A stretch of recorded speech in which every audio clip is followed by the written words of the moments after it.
All right. Hey. Hopefully we've got some people filtering in. Yeah, welcome everyone. So I'm Austin, one of the PGY2 integrated residents at Kaiser. Have the pleasure of introducing Dr. Nitin Egbert, academic internist at UCSF. Gave us some great talks on hypertension and smoking cessation, and will be talking with us today about diabetes management, the pearls for VIRs. Yep, we're going to stick to the high yield things for management for IRs. So if you've been to some of the other lectures in this series, typically we're going to start with the basics and sort of build up from there, because most of the stuff is simpler than you think it is. And I'm sure a lot of you are aware of that because, I mean, these are things that you do on a regular basis. So my goal is to just make you feel more confident in that. So in this particular lecture, we're going to review acute management for diabetes, and also the outpatient management of diabetes. And again, we'll start with the basics. We'll give you some practice questions to reinforce the learning objectives. And I'll try to think through some of the stuff with you as well. So without further ado, let's go with diabetes. So diabetes, inpatient management, what is your fundamental question of inpatient management of diabetes? It's how high a sugar is too high, right? So there's some food for thought. When do you want to control the sugar, right? On the inpatient side, it's not strictly the number that makes it dangerous, right? It's actually more how close is the patient to DKA. That's always our first consideration before we're just controlling the sugar. Is the patient close to DKA? And this is important to remember that it's not just the number, because more and more of your patients are going to be on these SGLT2 inhibitors, because they're such convenient drugs for diabetes, and all of them can cause euglycemic DKA. So that should be your first question on your mind when you're thinking about, is the sugar too high? It should be, is the patient close to DKA? So let's think about that as well. And this will be the first question as well. So I like to use poll everywhere for these. So this, I'll give you extra time on. Go ahead and text that number up at the top of the screen to join. Take your time. So you can submit multiple answers on this. The question is, what combination of diagnostic criteria here are the ones that are most specific to a patient in or approaching DKA? And there's some combination of these that's good. There's not really a perfect answer here. All of these are things that I took from the American Endocrinology guidelines. So all of these are actually criteria of DKA, but which of these are most specific? Which do you really think about when you're like, is this patient going into DKA? There's some combination of these that really tips you off, like, I'm worried about my patient going into DKA.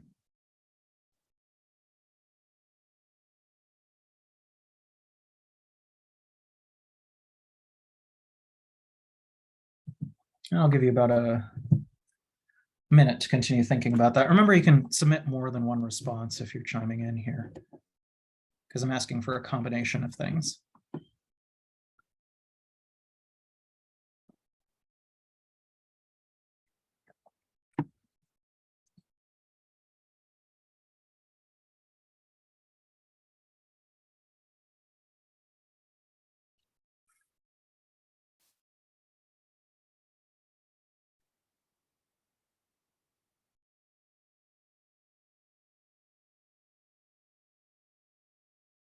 All right, so we're coming up on a minute, and again, this question is mostly for food for thought.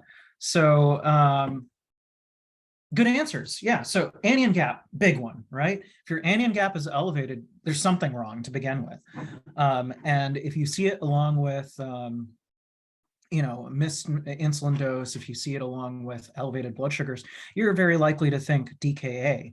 But there's other things that need to be added sort of to make you think, okay, this is DKA, not some other source of anion gap. Positive serum beta hydroxybutyrate is up there as well. The serum and urine ketones are up there. That's good. I do also pay attention to the arterial serum pH being less than 7.3. That's important to keep in mind. The other things like serum osmolality being very high, like that, you're not always going to see in DKA. Blood glucose being over 250. I noticed you guys didn't answer with that right after I told you about euglycemic DKA, and that is absolutely true. If a patient is not on one of those medications, blood glucose over 250 is actually a lot more specific. But because a lot of your patients are on one of the glyphosins, the medications, it's not going to be as useful for you to look at the blood glucose alone in that. So very good answers, guys. These are actually the 4 that I tend to look at in somebody that's on a glyphosin to figure out, hey, am I really worried about DKA? So what do you do if the patient you're watching is approaching DKA, or you think they're in DKA? Well, you give fluids and insulin, and don't be shy. In the hospital, you can always reverse too much insulin with a glucose drip if you really need it. And if your patient's approaching DKA, it's better to give the insulin. You can give 10 units of regular insulin typically and a liter of LR, and you won't overdo it. Even in patients that are in a little bit of a volume overload state, it usually will not overdo it. But that's the only state where I would caution you a little bit. If they're definitely in a very volume overload state, then you can hold off on the fluid. I tend to use LR. It contains potassium, and in like 90%, 99% of cases, you're not going to overdo the potassium with LR. And let's talk about that too. What is the potassium status in DKA? This, I'm sure all of you are familiar with, is that usually the whole body potassium is very low in DKA. So the serum potassium will be higher than you expect because there's no insulin to produce a response to drag it back into the cells. And so unless your patient is explicitly hyperkalemic, I usually say K of over 5.0. Some facilities will say 5.2. You'll need some potassium supplementation. So just giving a liter of LR right off the bat, you're not going to overdo it. Most facilities these days also have a DKA protocol. So if you are unfamiliar with your facility's DKA protocol, look it up and just find the order set. If your facility has an order set for it, make sure you're familiar with it. And that will usually also have the insulin, the initial 10 units of regular insulin and initial fluid bolus, or it'll just let you start fluid, and it typically will manage the potassium for you, and you won't have to pay too much attention to it. So if you're unfamiliar with the facility's DKA protocol, make sure you do kind of know. And also remember that on the inpatient side, your sugar goals are more lax than your outpatient. So again, don't use glucose alone to determine if your patient is going into DKA, and being a little bit hyperglycemic is not a problem. Refer to some of those other lab values. Refer to if your patient is having altered sensorium, or if they're really dropping their pH and developing an anion gap. All right, so this is a new topic. This is one that you'll run across a lot as well, which is you have a diabetic patient that's being held NPO for some reason. So I'm going to ask you what you guys feel like you're going to do, and then I'll tell you what I would do. So this is a 32-year-old with type 1 diabetes, mellitus, that's being held NPO for a nephrostomy tube that got delayed 24 hours due to multiple emergent cases. Nobody was around to actually fix the diet order. It happens, right? Especially at a busy institution.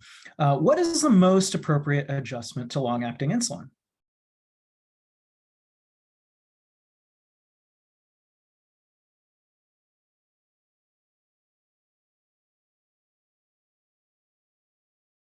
And again, I'll give you guys about a minute to answer in, and I'll start dropping hints if I'm not seeing a lot of people responding, but give it your best guess. Again, I haven't actually told you what the answer is yet.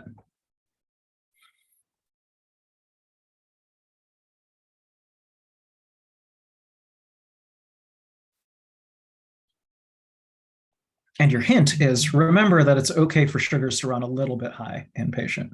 As long as they're not going into DKA, it's not a problem.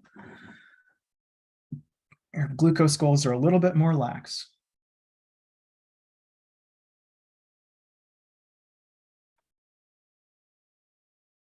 strictly speaking, none of these are wrong in that you wouldn't be able to fix this. Well, actually, maybe one of them is wrong, but the other ones you'd be able to fix even if, or correct over time, even if it isn't.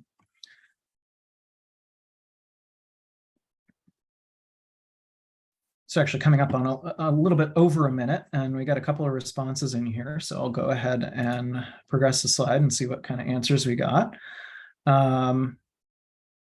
So we've got an option of decrease long-acting insulin by 50% of normal dose, and transition to sliding scale insulin only.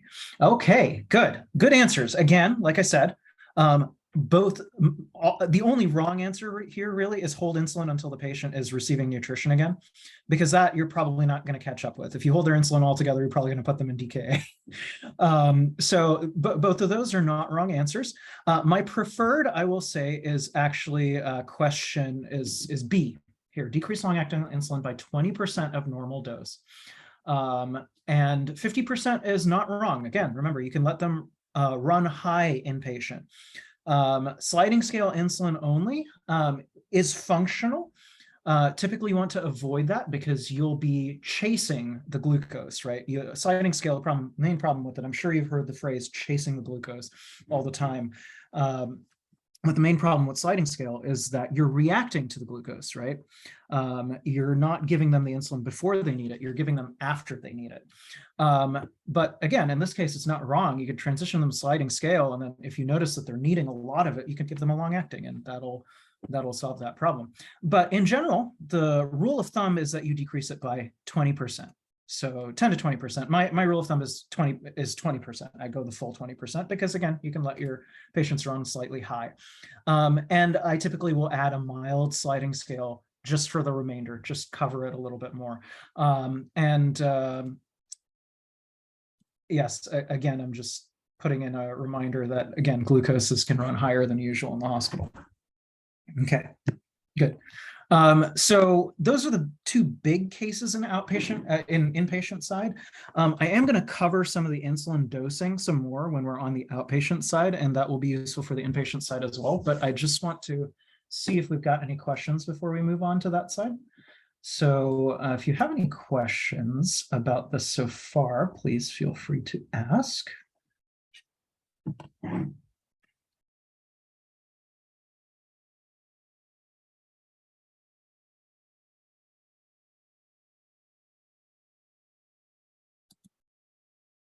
All right, so I'll go ahead and continue.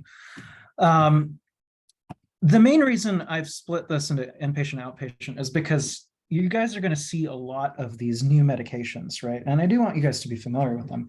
And you're managing your inpatients outpatient a lot more these days, and you're going to run into situations where they're not quite controlled in diabetes, and that's the reason they were with you in the hospital in the first place.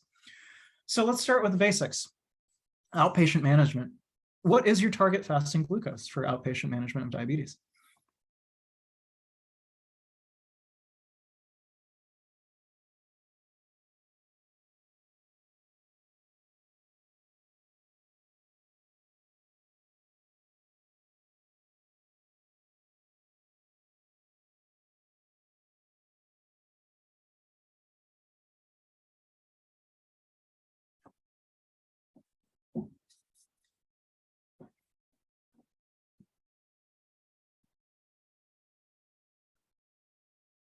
Fasting glucose specifically. We do have different ones for postprandial. I'll continue to give you guys a minute to chime in here.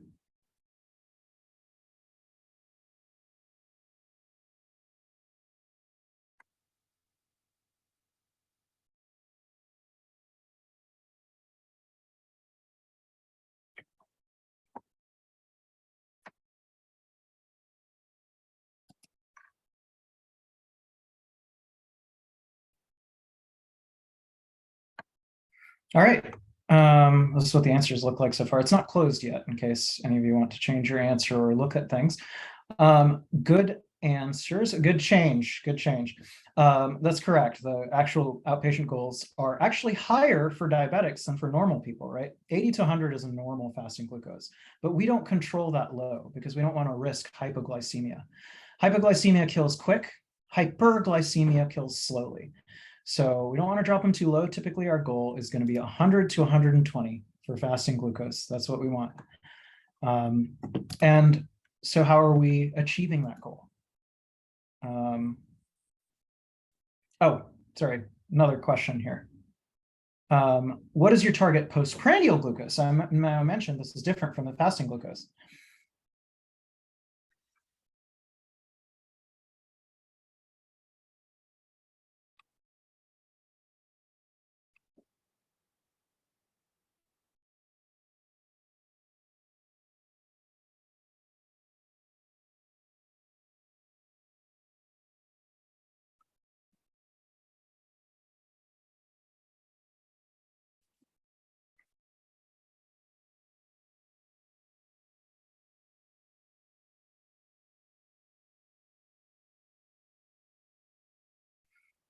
And I do have a straightforward hint for you here, is that I said inpatient, it's above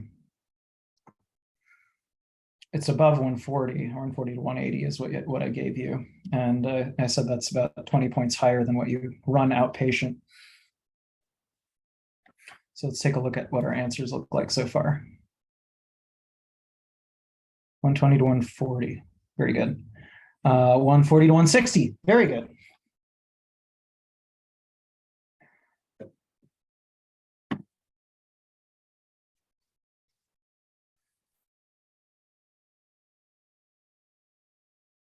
All right.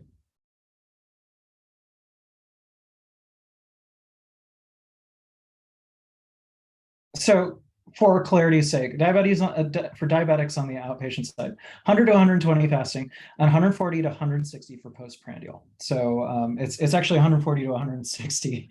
I realize my hint might have actually confused you guys, but I said 140 to 180. We go to 140 to 160 2 hours post meal on the outpatient side.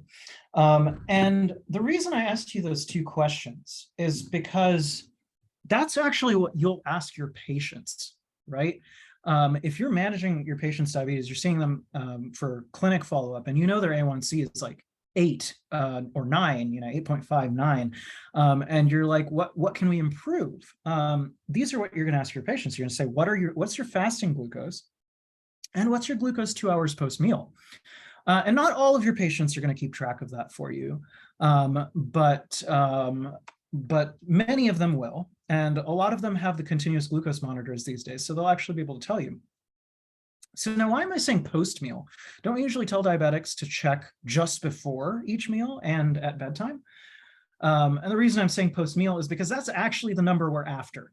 Is when we tell somebody to check before lunch, we're actually saying, check a couple hours after breakfast. And that's the number you're looking for. How far down did it come after they had breakfast? And the reason we check that is because, well, as a diabetic, your reaction to insulin or your insulin secretion is impaired. And those are the times where your body should be doing it. It should be doing it with meals, and it should be doing it overnight when you haven't had anything. And I'll get a little bit into that more when we're talking about insulin, but these are the important numbers. So you have A1C as well, obviously. Remember that in a lot of your patients, it's going to be falsely elevated. As IRs, you'll see a lot of people with vasculopathy, and a lot of them will have CKD. When you have higher stages of CKD, it's going to be falsely elevated because your red blood cell turnover is less. The red blood cells spend longer in your bloodstream. They have more time to pick up glucose, right? Hemoglobin has more time to be glycated. So your A1C is actually falsely elevated. And so it's better to ask about these numbers, the 100 to 120 and 140 to 160. You can't go based on the A1C alone to determine control. If there are signs of anemia, yes, go with the glucose log. If there are no signs of anemia, you might be able to get away with just the A1C. There's one other lab you can order in this case. If you don't have a reliable glucose log, like I said, some of your patients aren't going to be tracking their glucose very well, and they don't have a CGM, continuous glucose monitor, then you can use a lab called fructosamine. This is starting to get pretty common outpatient. That's just glycated protein basically test in general, not just the hemoglobin. It can be expensive for uninsured patients, but fructosamine will give you a corresponding A1C. It's usually pretty easy to look up. And yes, if you can trust the A1C, your target goal for A1C is 6.5 to 7.5. That's what we control in diabetics. In older diabetics, you might let it go 7 to 8. 7.6 to 5, 8.5, 1 point higher. All right, so what medications can we use to intensify therapy if your diabetic is not at goal? Well, the big one is insulin, right? I promised we'd talk about this. Insulin, typically, as a general rule of thumb, even if you're adjusting for someone outpatient, if you're increasing or decreasing 2 units at a time, you're not going to overdo it. So if you know nothing about this patient, you're not comfortable with the insulin at all, that is okay. One caveat to that, believe your patients if they tell you that they're sensitive to insulin, and let them run slightly high if you have to. Don't over control. Again, hypoglycemia kills quickly, hyperglycemia kills slowly. There's the general rule of thumb I have is if your blood sugar is 20 to 30 milligrams per deciliter above goal, you can go up by 2 units. If it's 20 to 30 milligrams per deciliter below goal, you can go down by 2 units. But you have to do it 2 units at a time because it's nonlinear. You can't just say, oh, they're 60 above goal, I can decrease by 4 units. You have to be careful. But it's not going to be too bad. You can look up tables for that as well if you want to. It's nothing you have to memorize. Some people will have charts of, hey, if it's this far above goal, you correct by this many units. Insulin is, of course, also what most institutions will insist you use inpatient. Whether it's outpatient or inpatient, initial dosing for someone on non-insulin medications can usually be done with your sliding scale if you're inpatient. And then after a day, that can be used to estimate the patient's 24-hour insulin need. Outpatient, of course, your initial dosing is usually done by body weight, and I do it at 0.3 units of insulin per kilogram of body weight per 24 hours. So that's your daily insulin need. And when you're dosing insulin, that's usually what you're trying to think of is how much insulin does this patient need over 24 hours? So let me just illustrate that real fast because I realize that my slides are out of order. Give me 1 second here. We'll come back to that. Insulin dosing is based on the 24-hour insulin requirement. So typically what we do is we split half of that 24-hour requirement into the basal long-acting insulin and the other half into the preprandial short-acting insulin. When I say 0.3 units per kilogram per day, this is what I mean. A 100-kilogram patient, you can initially start on 0.3 of 100 kilograms is 30 units of insulin, and they need that over a 24-hour period. Then we're going to split that in half. So 30 units, 15 units you give as long-acting insulin, and then you split the remainder among each meal. So if they eat 3 meals a day, you go 5 plus 5 plus 5 units with each meal. And that's typically an easy way to do it inpatient. Or outpatient. And outpatient, if you have somebody on a new insulin requirement, that's typically how you'll do it. I do adjust this a little bit if all your patient has available to you is a 70/30 or NPH. And the reason for this is that some of your patients will be underinsured or uninsured. 70/30 is all that's affordable, or NPH is all that's affordable. Usually I only do 80% of the above 24-hour requirement. So instead of 0.3, you can estimate that to 0.2, or you can do this exact 80% that I've listed here. And that's because the 70/30 and the NPH tends to spike up the insulin a little bit more and then drop off over time. And remember, the hypoglycemia kills fast, and the hyperglycemia kills slow. It's important to tell your patients to do this before meals because otherwise they might spike up real fast. there's a question I missed that I'll address real fast before I continue with the insulin. Actually, let me ask if there's any questions about insulin dosing, because I know this is also probably one of the more dense parts of this lecture. And then I'll address Austin's question as well. Any questions about insulin dosing? Real quick, just because I don't think I understood it. On the previous slide, you mentioned for patients who are insulin naive is when you just use the sliding scale? No, yes, I'm sorry for going through that a little bit fast. So for insulin naive patients, usually I do the weight dependent because that's going to be more accurate. If you have a very finicky patient, or you have someone where they're not on insulin medications, but you're starting them on insulin because your institution doesn't like you continuing metformin inpatient, right? That's a pretty common thing. Then what you can do is if they're insulin naive but they're on non-insulin medications, you start them on a sliding scale. That's usually what we do, right? But it's not good to keep people on a sliding scale. And I'm sure you hear that over and over again, because again, you're chasing the glucose. You're letting people spike up and then come back down. And that can also put them at risk for DKA. So what you can do, if you don't know what their insulin dependence is, but you know they need some, you can start them on a sliding scale and then ask nursing or look through the med rec after 24 hours and see how much insulin they took. How much insulin did their body need over that 24 hours on the sliding scale? Then you can use that to determine the 24-hour need. So let me walk through an example for that too. I don't remember if I have it on this next slide, but that was an excellent question. We'll come back to that again. Apologies for my slides being out of order. Right, it doesn't look like I've written out an example, but so we have the 24-hour insulin requirement, right? If we're not talking about, can you guys see my cursor, by the way, here when I'm pointing to things? Okay, so if we're not using the weight-based calculation, right? This 100-kilogram patient initially started on 30 units of insulin. That's a weight-based thing. I said 0.3 units per kilogram. But say that you weren't sure how much insulin to put somebody on, and this is inpatient now, not outpatient, and you just started them on a sliding scale, moderate sliding scale, to cover them while you figured stuff out. That is okay. But after 24 hours, you can ask pharmacy or you can ask nursing, how much insulin did you actually give over 24 hours?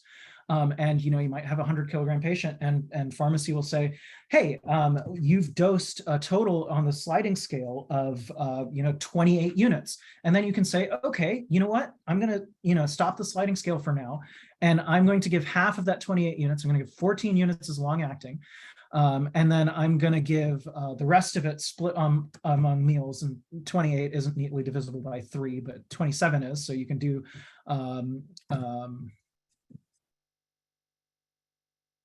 somebody do the math for me here. 9.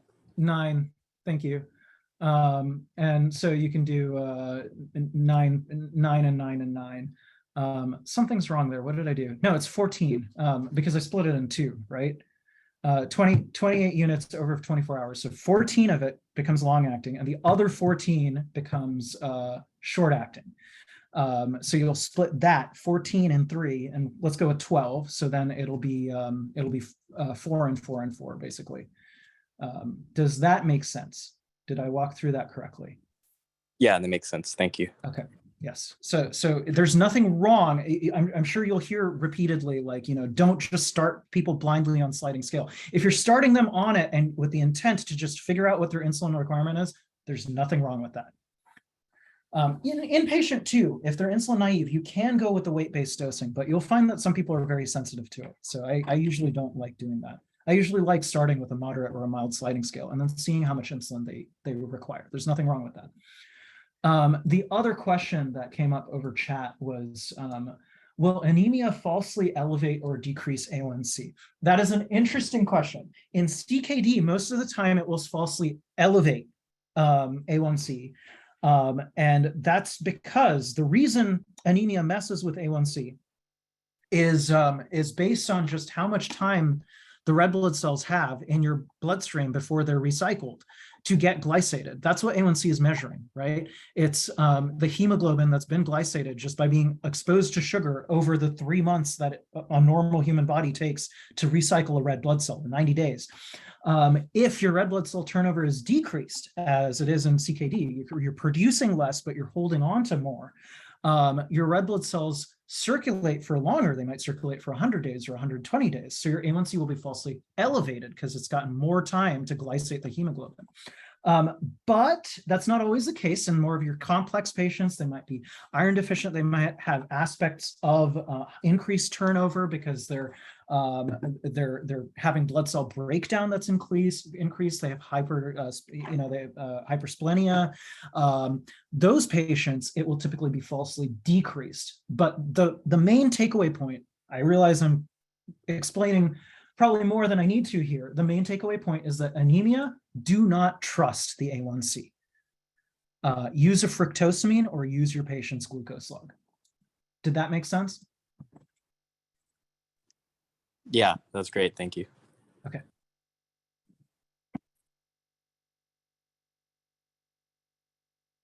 All right, so let's talk about these slides that I've glossed over a couple times now.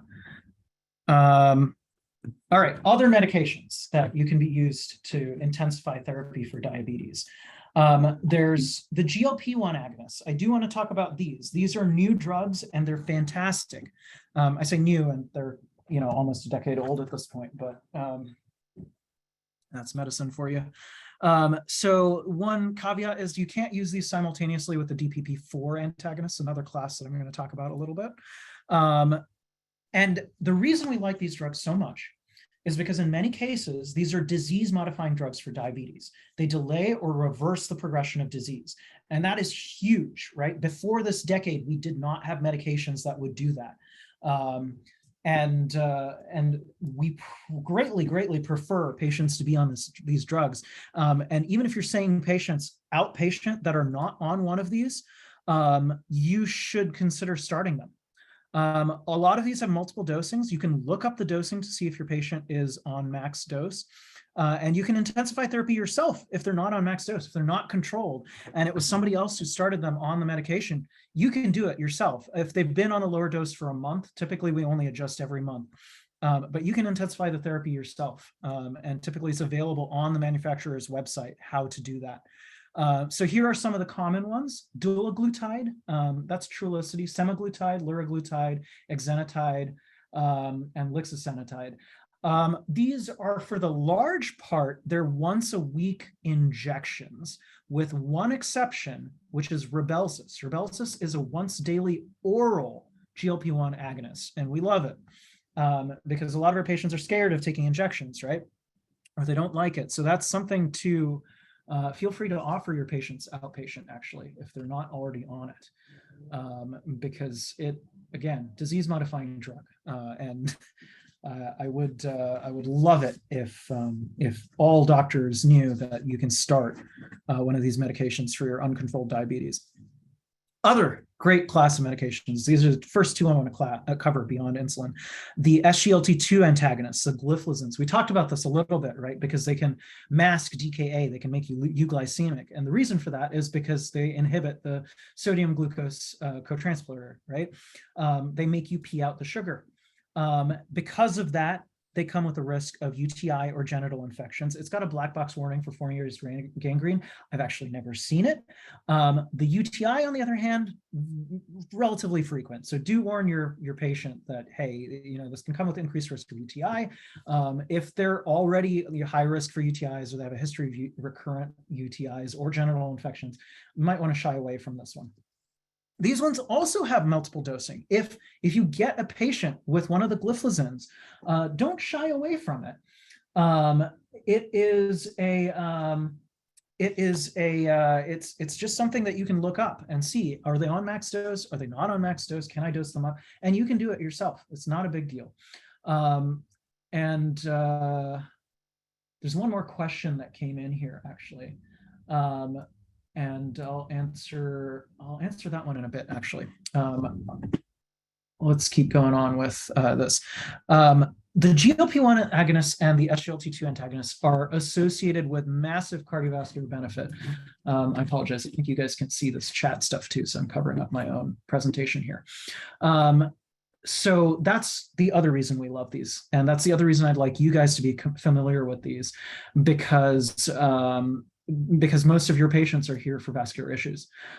Both agents greatly improve cardiorenal outcomes.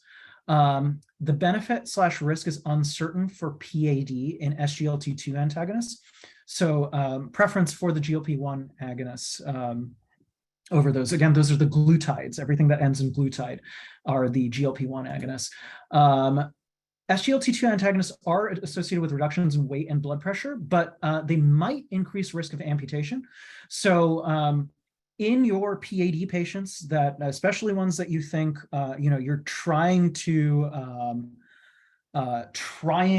salvage a limb, or you've just revascularized the limb, you can show some caution with the SGLT2 antagonists. Prefer the GLP-1 agonists in those cases.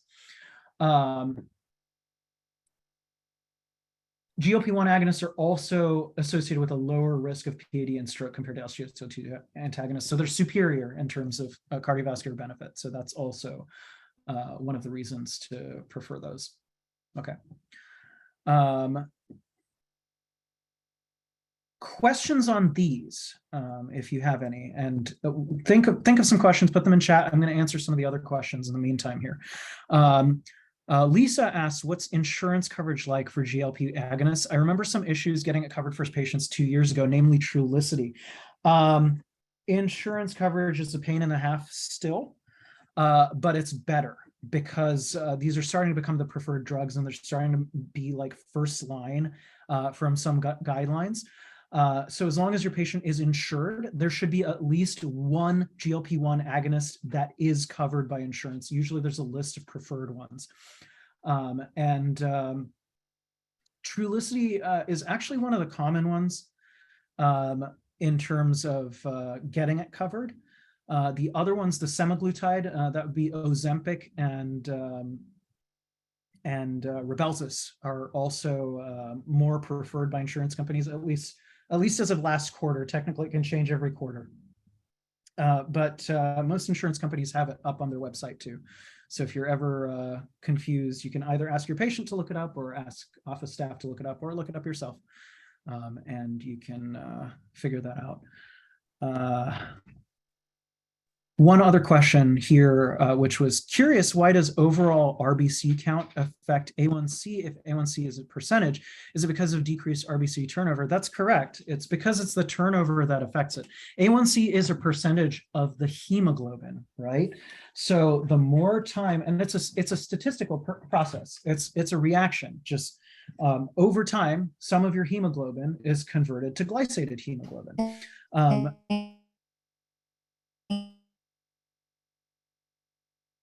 Sorry, am I cutting out? I'm hearing some noise. Can you guys still hear me? I can still hear you. Okay. So yeah, A1C is just a percentage, right? It's your hemoglobin over time is converted to glycated hemoglobin at a rate. Each hemoglobin basically over time has a chance of getting converted into glycated hemoglobin. It's higher if the blood glucose is higher. So if the hemoglobin spends less time in your bloodstream, it's less likely to get converted to glycated hemoglobin, and your A1C is the percentage of your hemoglobin that's glycated is lower. That's that. Did that make sense? It's probably more detail than you need to know, but that's the mechanism behind it. And I love that you guys are concerned with the mechanism behind things, because that's important to know the fundamental reasons behind things. Okay, so we'll move on to the next less preferred drugs. Again, if there's one thing I want you to take away from the medications at all, non-insulin medications, we love metformin, we love GLP-1 agonists, and we love SGLT2 antagonists. Those are the medications you should be preferring these days for diabetes. So what other medications we have besides those? This is the insulin slide. Let's skip that. We've already done it. Metformin. We love metformin, right? You'll have plenty of patients that come through your office that are not at 2,000 milligrams a day of metformin. And if they're not at that level, you can ask them if you can increase it for them. Most of the time, people can't tolerate metformin at 2,000 milligrams a day if it causes nausea, right? But many of your patients would never have tried it. They just got started on metformin by default and never increased the dose. So if they're not at goal, ask them, can you go up on the metformin? There are also extended release formulations, but they produce fewer side effects, and usually insurance will pay for those. So if you have patients that are like, oh, I was on metformin before, I couldn't handle it because of the nausea, tell them, hey, there's a form of metformin that causes less nausea. Would you like to try that? Would you be willing to try that for me? Because we need more control. We need more sugar control for you. And this one comes in lower doses, actually, than the 2,000 milligrams a day, but you can technically use it the same way. You can go up to 2,000 milligrams a day. Usually we limit it to 1,500 milligrams with the ER. You guys probably know this better than I do, but it's contraindicated to give simultaneous with IV contrast. Usually we hold it before giving IV contrast. All right, other classes of medications, the DPP-4 inhibitors. I mentioned this one briefly. You cannot use it along with the GLP-1 agonist, and that's fine. We greatly prefer the GLP-1 agonists because those have a proven cardiovascular benefit. DPP-4 inhibitors are less so. They also risk hypoglycemia if they're taking sulfonylureas, and they may increase the risk of heart failure. So we really don't like these. They're older drugs.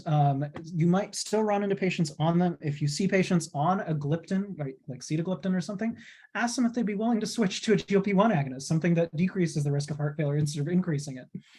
That's the only reason I bring this up, because if you see patients on the older medications, you can offer a switch. That is within your purview.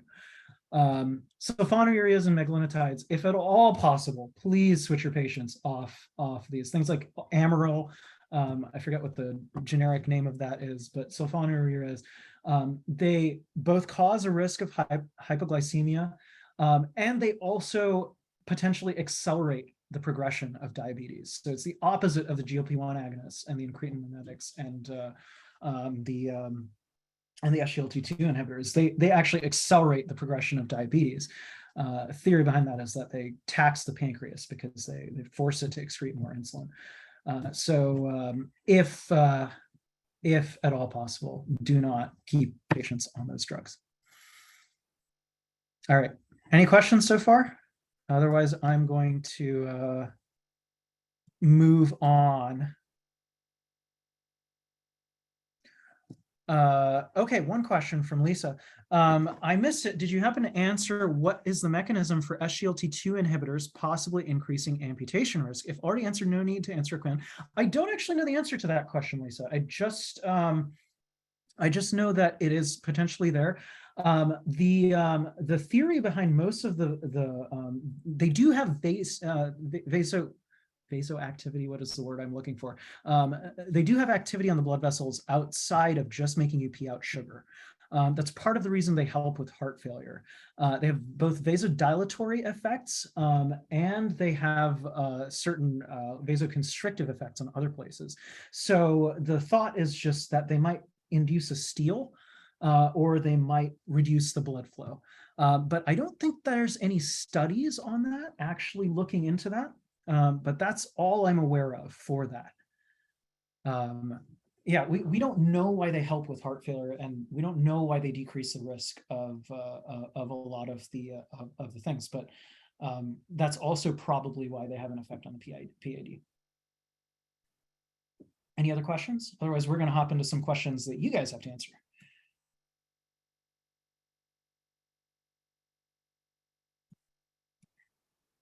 All right. So next question. 55-year-old female, history of PAD, insulin-dependent type 2 diabetes, on 10 units of insulin glargine, follows up outpatient with you. She mentions her fasting blood glucose usually runs between 140 to 150. What is an appropriate change to her insulin regimen? There's actually, again, probably multiple right answers here, but there's one that I would do if I were being very cautious, and there's one that I want you to feel confident doing.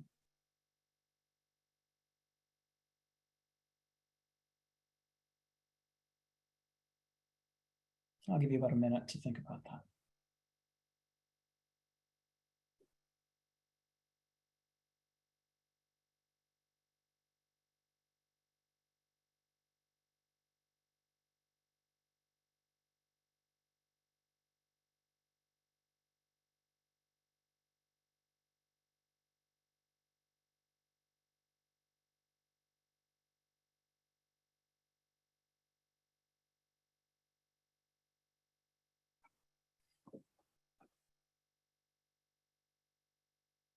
All right, so we're coming up on a minute here.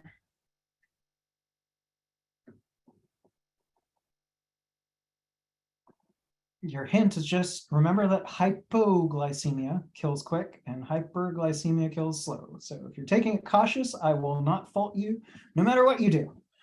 All right, we got 4 results. I'm going to see how the answers look like.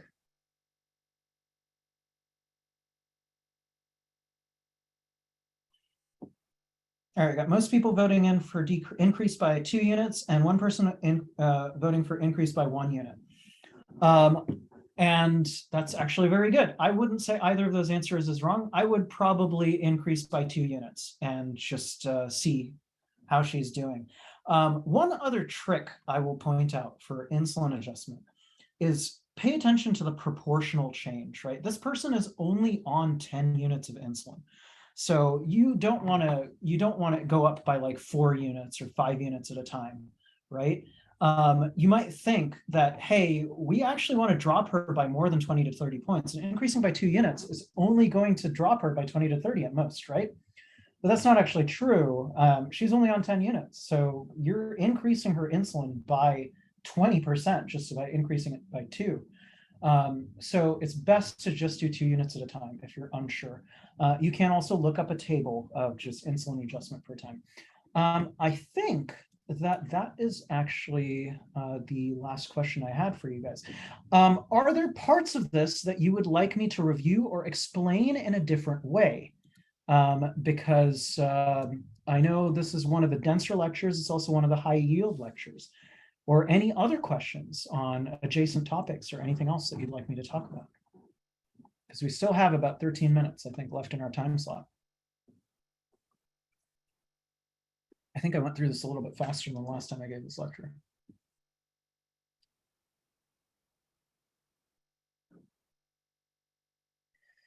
And take your time. It's funny, I was doing a medical education course a couple months ago, and they said the biggest mistake most lecturers make is not giving enough time for questions, because usually people don't actually start answering questions until about 2 or 3 minutes out. So I'm going to give you the full 2 or 3 minutes to come up with some questions and ask me.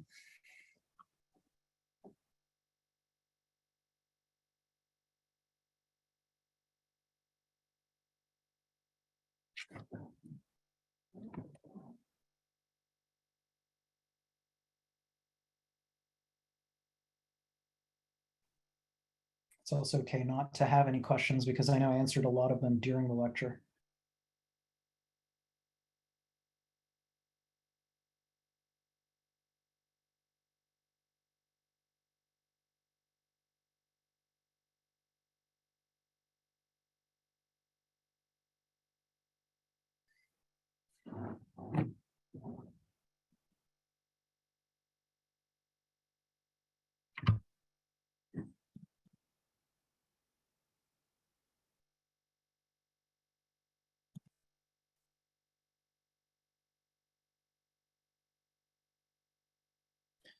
Do you have any good review papers that go over all this? So I think we've, you know what's good is medicine pearls. So here, let me see if I can just show you. But typically for like diabetes, there's the stat pearls from the NCBI will tell you a lot about just diabetes management. And those are very convenient to refer to. Let me see if I can find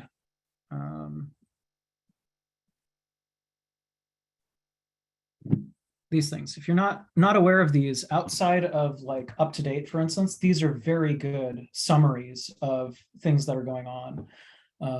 And you can usually just Google, stat pearls diabetes, and you'll get a whole bunch of stuff about it, including treatment management, and some of the new medications. And actually, you might be able to just search for stat pearls. Stat pearls outpatient diabetes management, and you'll get a lot of things. One other question, actually, would it help you guys if I just went over the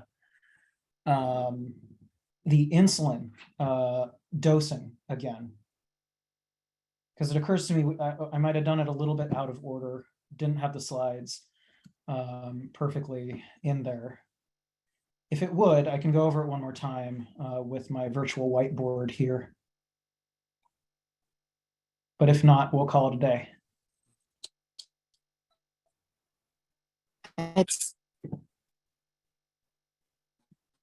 Yes, a quick review would be nice.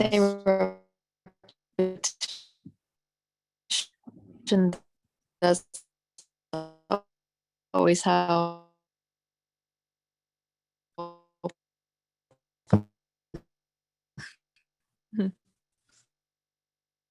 So for me, Lisa, whatever you said was extremely broken up. Is my voice coming through okay?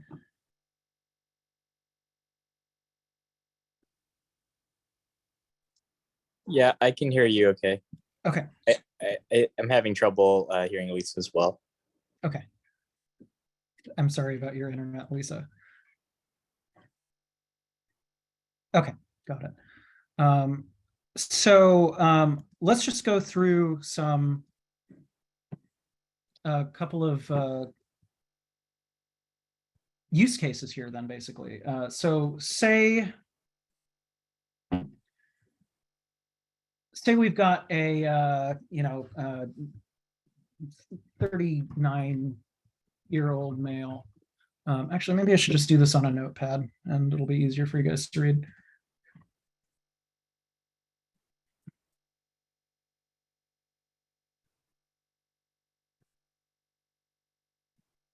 Is this okay for everyone?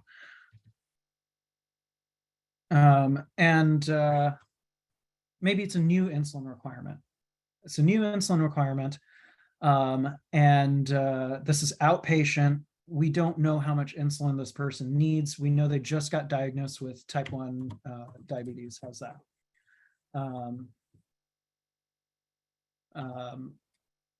Or it's not outpatient. You're discharging this person right after you saw them inpatient. How much insulin do you want to start them on? They weigh 90 kilograms, let's say.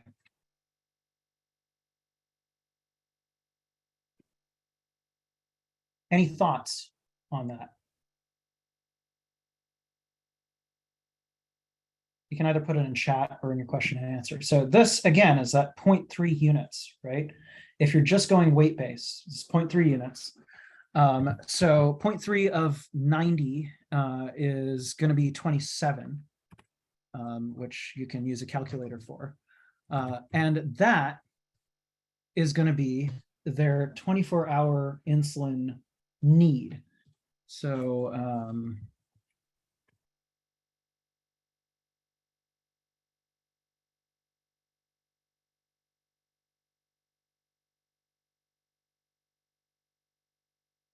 So that 27 units now, you're going to split in half. And for convenience sake, I usually round down. So let's go with 26. So that's 13 units of long acting. And 13 units of short acting split between 3 meals. So that would be 4 plus 4 plus 4 plus 4 units with each meal. 4 units plus per each meal. Does that make sense?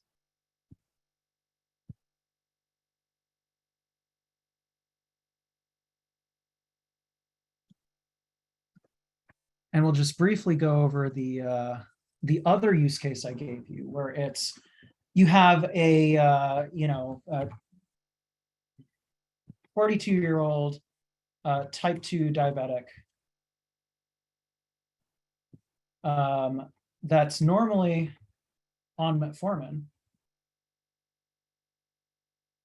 and they're inpatient, and you just put them on a sliding scale.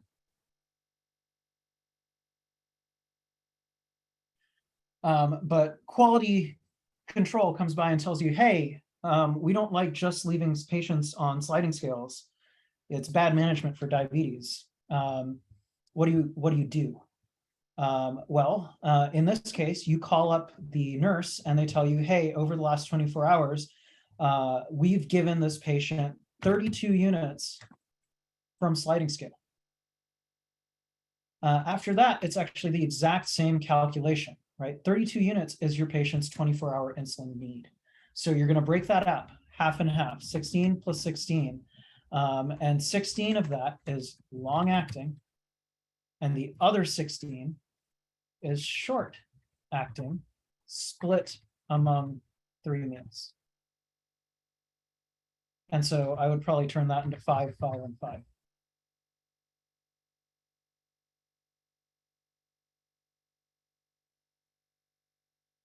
So hopefully that makes more sense. Is that sort of sticking in your head a little bit better?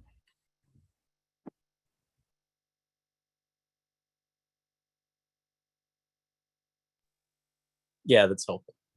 Okay. All right, well, we're up against time. Unless anyone has any last questions, I think we'll call it a day. Thank you all for coming. I greatly appreciate it. Thank you so much. You're welcome. Thanks, Nitin. Yeah, I learned a lot of good pearls.